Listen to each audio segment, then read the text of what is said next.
And while we're doing this, if you want to do written questions, we have cards and pencils for that.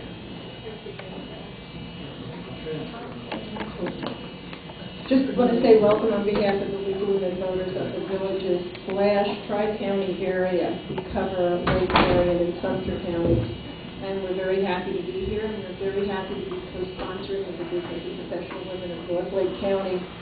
Most of you know the League is a nonpartisan organization, and we don't support or oppose political parties or candidates. We meet the fourth Monday of the month, and our next meeting is October 22nd, and Commissioner Campione will be there, and she will be talking about the budgeting process, and specifically Amendments 2, 4, 9, and 11, and how their passage will affect counties and local municipalities. So you can go to our website, which is www.lwbtri.org, and our calendar and everything else is there. We also have on the back table, if you've not seen it already, the State Voters Guide, which gives a synopsis of the 11 amendments that are on the ballot, as well as pros and cons on the amendments. And if you've not voted yet, if you've not completed your absentee ballot yet, you might want to take a look at this publication. It does help to explain these rather complicated amendments, and so I direct your attention to that, and also material on merit retention election. As you know, there'll be 3 Supreme Court justices on the ballot for merit retention, and this brochure explains that process also. So thank you, and we welcome you, and we thank the candidates for participating in this.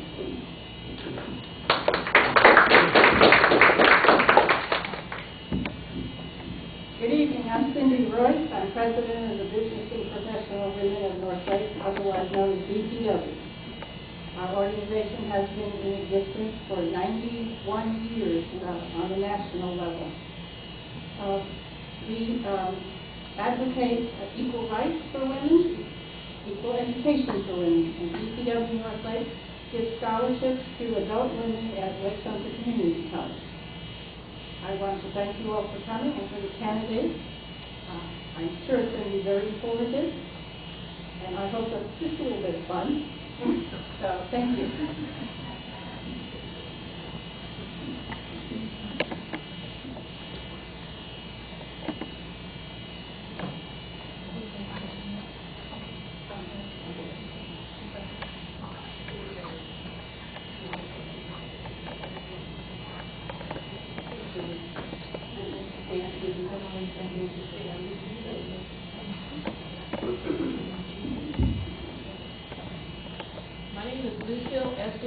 Can you hear me now?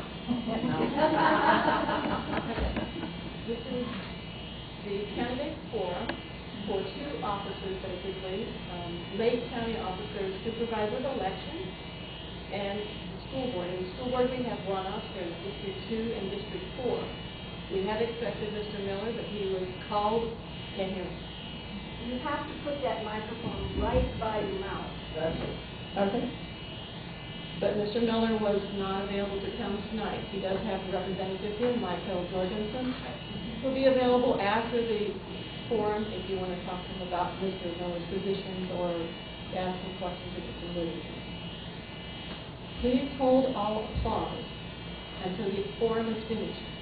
There are many here who favor one person or another, and if we applaud at each of them as they speak, we will have less time for questions to be answered. At the end, we can give them all a rousing round of applause. I think at this time, I'll go through a little bit more of this, but I want to introduce the people who are the candidates right now. You may have figured that out as the signs that from their placards. For the candidate of supervisor of elections of Lake County, we have Margie Eaton and also Emogene Stegall, who are at the front table here. For the position of School Board District 2, we have Roseanne Brandenburg in the red jacket. And for the District 4 runoff, we have Roseanne Brandenburg.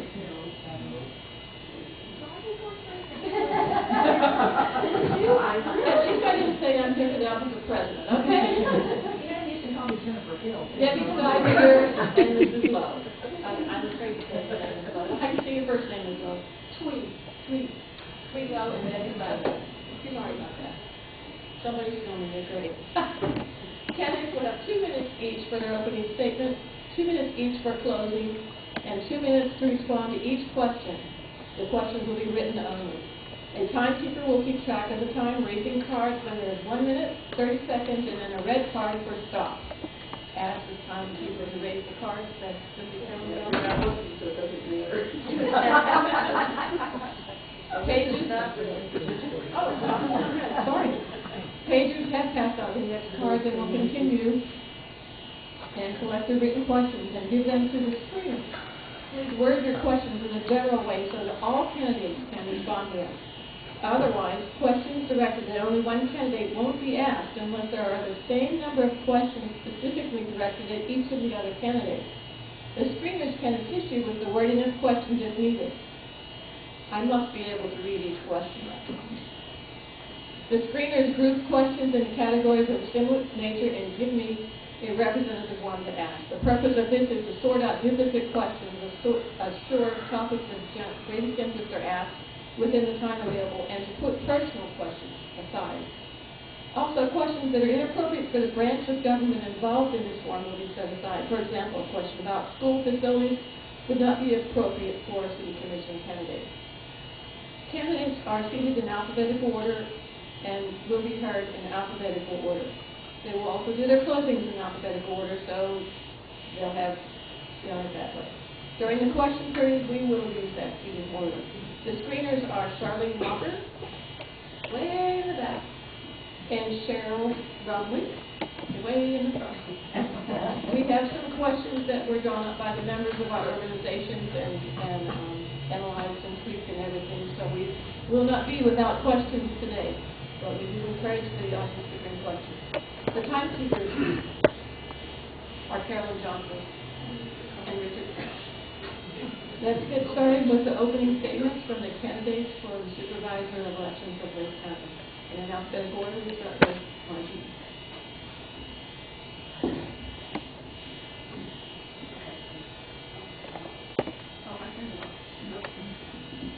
Okay. Hi, my name is Margie Eaton. Can everybody hear me? Yes. Okay.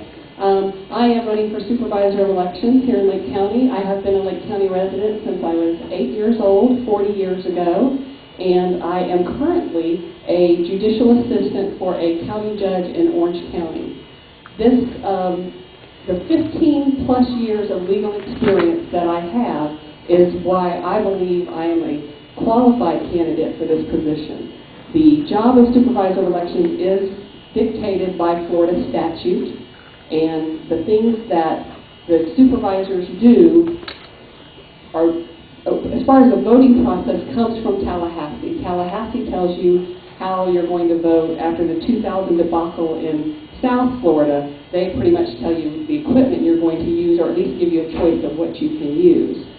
The main thing with the supervisor is the office that is inside the county, and this is why I'm running for supervisor of elections, is because I have found a lot of deficiencies in the office over the last few years. The first one being when my father-in-law passed away, and I mailed them a letter with a copy of the death certificate and received a change of address form. And it's just little things like that. I work for the state. I am a reflection of my judge, and to me, customer service is everything. People pay our salaries, the taxpayers pay our salaries, and they expect us to do a good job. I think that,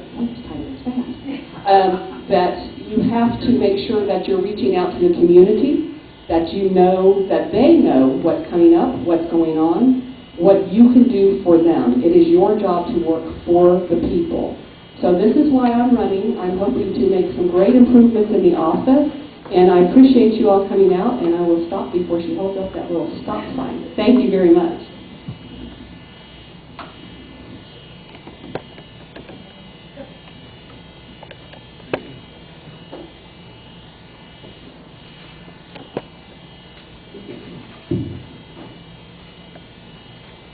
Good evening. Good evening. Can you hear me now? Yes. Thank you for having us here. I am Emogene Stegall, and I've been around for a few years.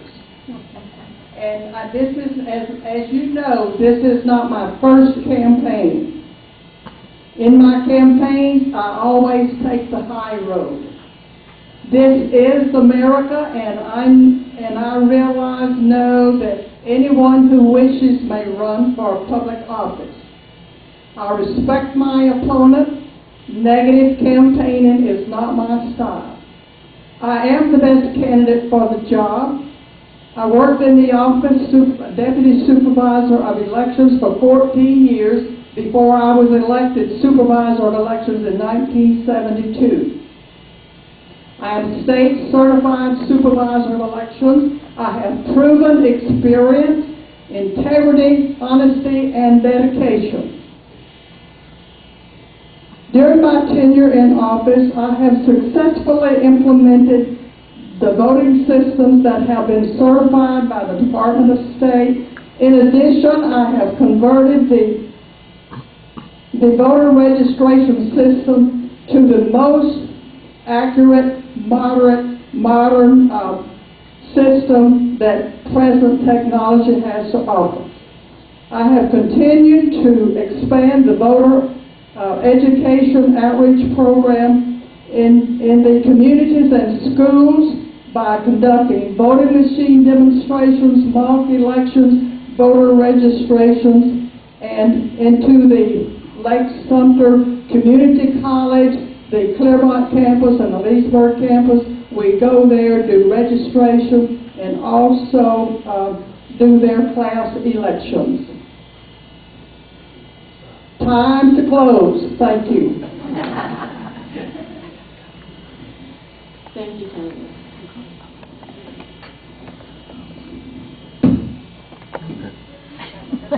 No problem. We have some questions on cards. We do.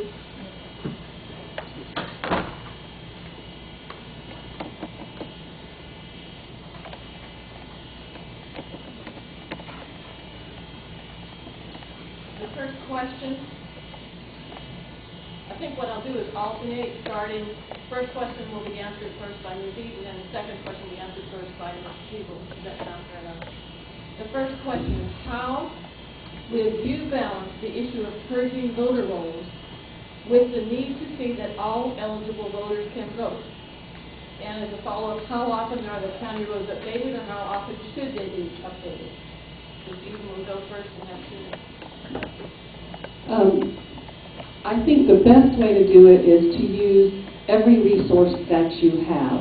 The statutes give you guidelines that you have to follow. You can't just have someone come into the office and say, you know, my neighbor Nora moved to North Carolina and you need to take them off the rolls. You can't just go in and take them off the rolls. You actually have to follow the procedures. But I think what's not being used is things like using the property appraiser when people sell their houses and new people move in. When I'm doing the walks on door to door and I find out that part of the list is people that have moved out of the house 8 years prior to that. 8 years having someone on that list is too long. And they'll say, well, it has to go through 2, election cycles, but the rules read that with information that's viable, that you can get them off the rolls. You don't have to keep somebody on the rolls for 8 years. The best thing to do is use those kind of resources. We now have access to the Homeland Security. This is to help try to find if people that are registering to vote are actually citizens and eligible to vote. You use your jury pool lists that come from the clerk of the court. Those are the things that you have to use.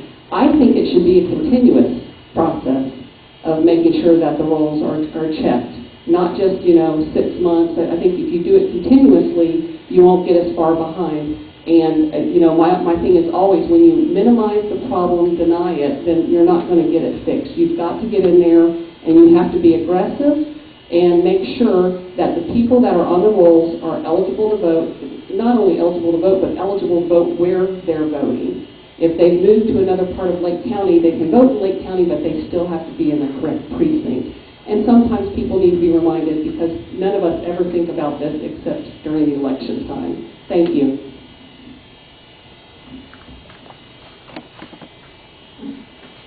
Are we ready? You're ready. Yes, we purge our rolls. We work every day. Our records change daily. And the law requires we comply with the federal rule and the state rule law. Every 6 months, we send a report to the Department of State and the number that we have taken off, the number we have sent address confirmation cards, and it's an ongoing, it's a day by day, we work on our records every day.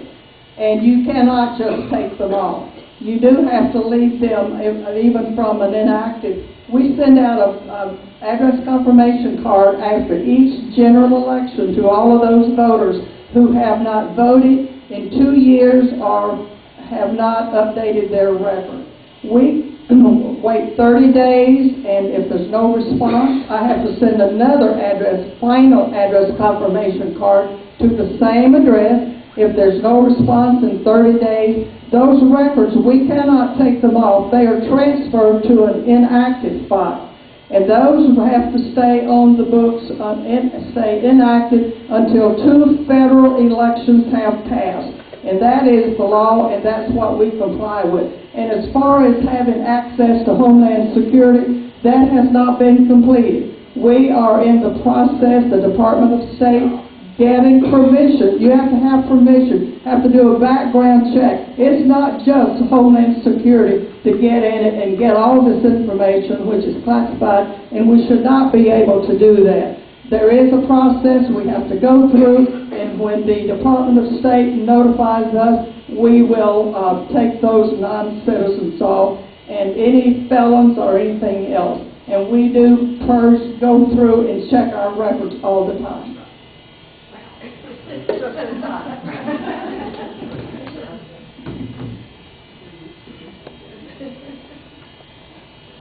Now, this question will be first directed towards Emogene Stegall.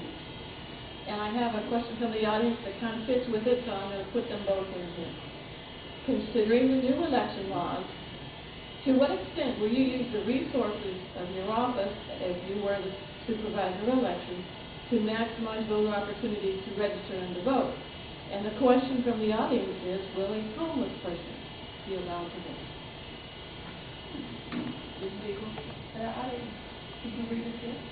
Considering the new election laws, to what extent will you use the resources of the supervisor of election office to maximize voter opportunities to register and to vote? And the audience wants to know, what about a homeless person voting? Oh, well, I would do what I do all the time, is use every resource available to promote and get people registered to vote so they can vote. And as far as the homeless, what's the rest of the question? Will a homeless person be allowed to vote? A homeless person does have the right to vote, and we do have people living in their vehicles right now, and the law on this is of course they must register to vote, but if they come to us and say they are homeless, they're living, and we ask them, well, where did you sleep last? Where do you sleep every night? Some people will say, I sleep under the highway bridge. If they sleep under the highway bridge, and that is they say that is where they sleep, then we have to assign them to that precinct. And if they do not, we can assign it to the precinct and where they receive messages, like at a post office, if it's general delivery, we have to assign their record to that precinct, and yes, they are allowed to vote.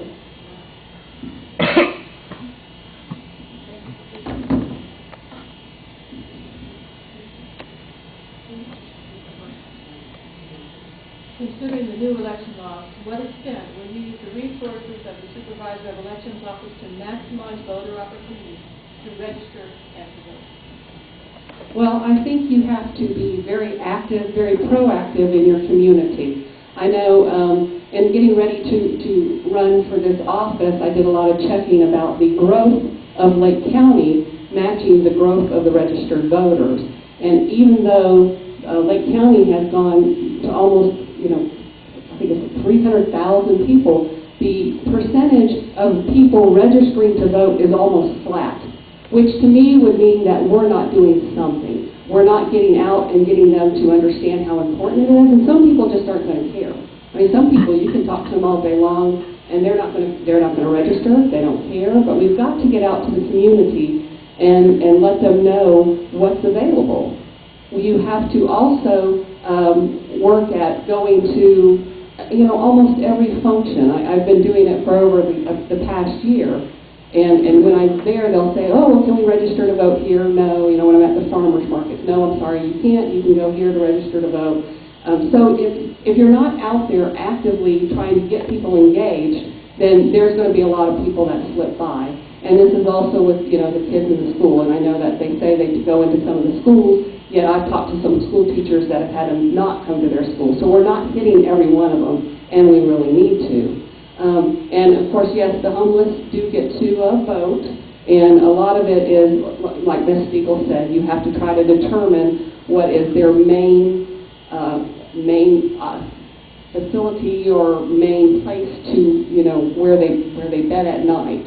And it's difficult. I work in Orange County, and it's even much bigger than Lake County, so I can't even imagine the job it is to try to keep track of it. But you have to do the best you can because they do have the right to vote. Thank you. Thank you. Question 3. The process for voters to change addresses at the polls has changed. What is your position on having a voter vote a provisional ballot, which might not be counted, rather than the previous process, which allowed the voter to fill out an affirmation or a voter registration form and vote a regular ballot? Will this change cause problems at the polls? So there's 2 questions. What is your position on having the voter vote a provisional ballot, and will this change cause problems at the polls? Well, I think any time you have someone that's told that their ballot is provisional, there's always a problem. People don't like to hear that. They want their vote to count. And a lot of times they don't understand how the provisional ballots work. So, but at the same time, if the office is proactive enough to try to get people to understand this is something you have to do before you go in to vote. You can do it online.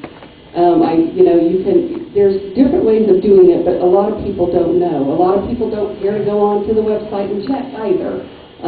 So you have to let people know what they have to do. The reason they changed it is because Tallahassee, as well as other states, have found problems with people going in and changing their addresses. It's the one bad apple issue that always happens, I believe, is things go along fine, you don't have any problems, and then somebody figures out how they can get in there and create a big problem with fraud, voting twice because they go someplace else and say, here's my new address, and it changes everything. So we have to work real hard to try to see if the percentage of the provisional votes are so high that we need to change something, or if it's really not that huge of a problem, and having it as a provisional vote is going to work. I think like anything else, you have to see what's going to work best. I think that they should have to, and same way with the voter, the photo ID. I think people should have to be able to prove they're voting in the right place, that they are the person that's voting. The votes are too important to try to see if, somebody's going to try to go to 2 different places and vote.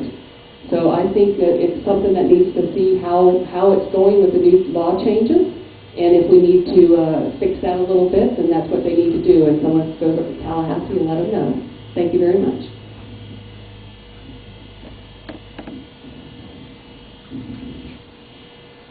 I am for the provisional ballot.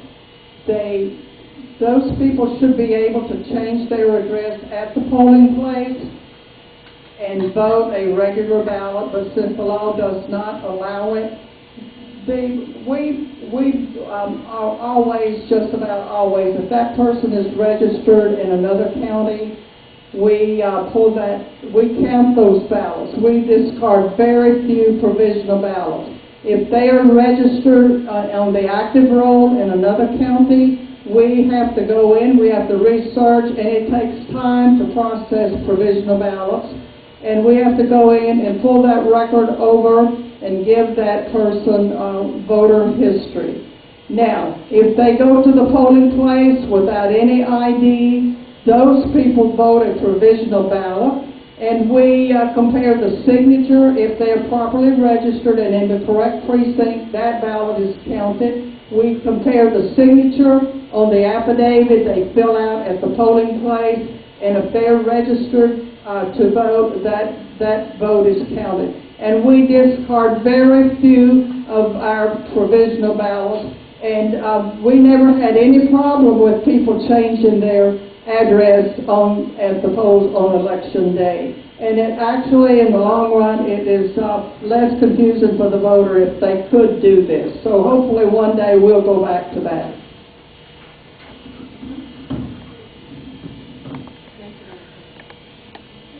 What outreach is being done, or would you do, to help ex-felons learn their voting status and to register to vote? Ms. Stegall, would go to what outreach is being done, or would you do, to help ex-felons learn their voting status and to register to vote? We do everything we can to help a person who comes in and tries to register to vote.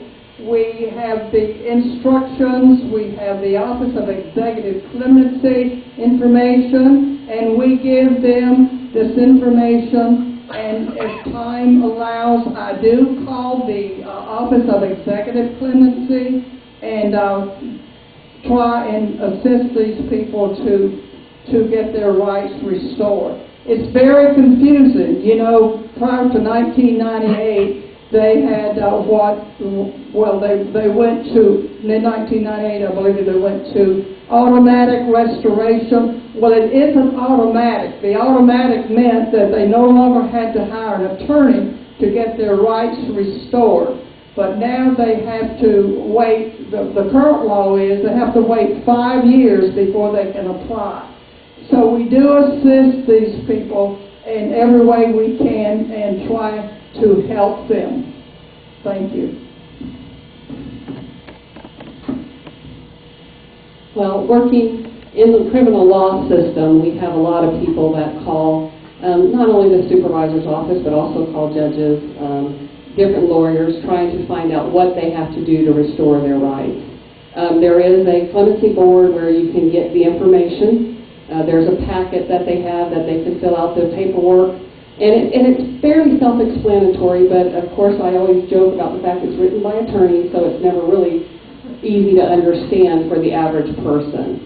They also do have different, I don't know if we have one in Lake County, but in Orange County there are places where people can go to get help with these things from attorneys that do pro bono work. To help people try to fill out the forms. You do have to wait 5 years, and it is something that is decided by the governor. And a lot of the people don't understand it. Some of them try to bypass that and lie and things like that because they just don't understand. And I don't know how Tallahassee is going to make it easier for them to understand the rules. I truly believe they shouldn't have to hire a lawyer to do it, that it should be self-explanatory. And I'm one that try to believe that you will find somebody within the community that would be willing to take their time to help people do things like this. The office, of course, should help as much as they can. Having said that, they're not staffed with lawyers, so when you start answering legal questions, you have to be very careful. And that's probably where the best thing to do is give them the pamphlet and the documents that they need and answer any questions general that they might have. Thank you. Thank you. This is our last question.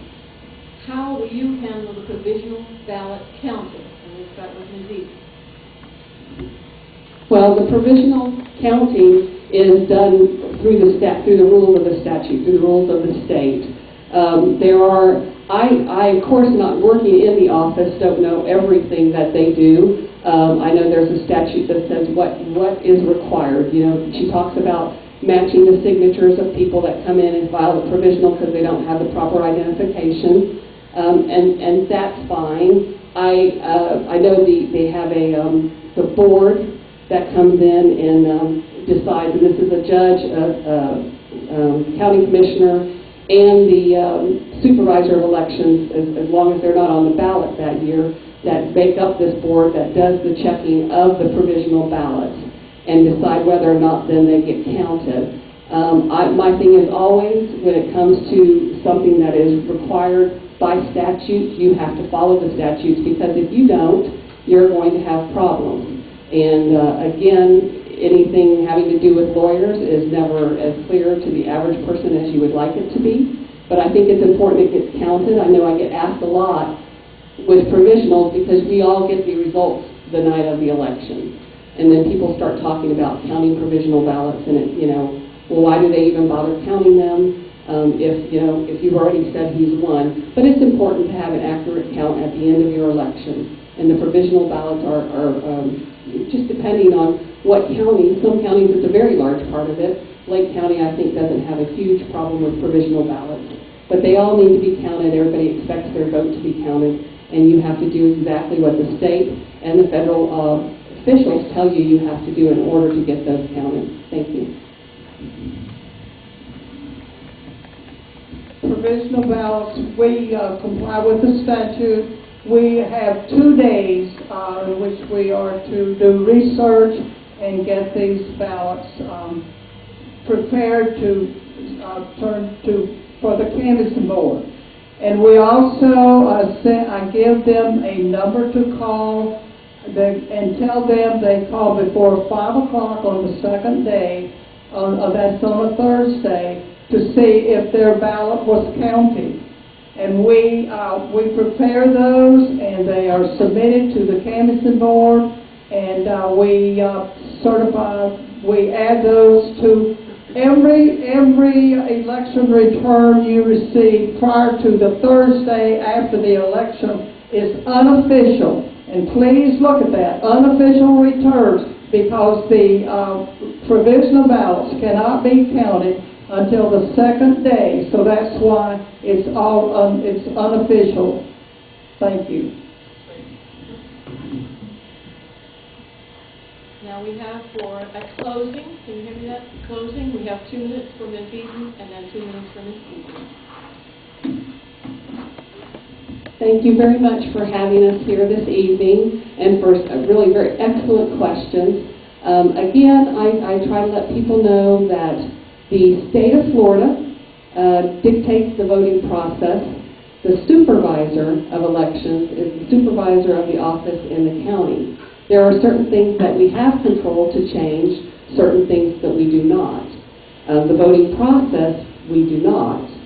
And this is the focus of my campaign, is to try and make sure that the office is helping the residents, the voters in Lake County. And it's as simple as trying to call an office and get an answer immediately, trying to go on the website, find the information that you need, for those that prefer to go on the website and not make a phone call. You have to make sure that the people know what's going on, that they know where things are going to be happening, where, when the elections day are. People should know that when you have an absentee ballot this year, it costs more than 1 stamp to mail it back. I've had 4 people today ask me what's going to happen to their ballot because they put 1 stamp on it. And I was really amazed by the fact that there's no way to tell them you put 65 cents on it, it'll get there just fine. So it's just the little things like this that I think are so important, because the average person just doesn't know. And that's my focus, not in changing the processes throughout the state of Florida. I'm not a legislature. I'm going for the supervisor of elections. And it's important that you run your office well and efficiently, and that you make sure that if there is something that's not coming down from Tallahassee that's effective or working well in your county, that you let them know. So thank you very much. I appreciate it. And if you have any questions afterwards, I'll be more than happy to answer. Thank you. If any of you vote an absentee ballot, you will see in your packet that I mail to you a little flyer telling you the amount of postage it will take to return your ballot. And that is something that I always do. And if I am reelected, I will continue to spend your tax dollar wisely, conduct honest, fair, impartial, nonpartisan, successful elections, and use every tool legally available to keep our roads, to ensure that the voting records are maintained properly, maintained according to the Florida statutes. We do comply with the federal law and the state law, and I will work smart and always strive to do more for less. And please consider my qualifications when you go to vote. Thank you.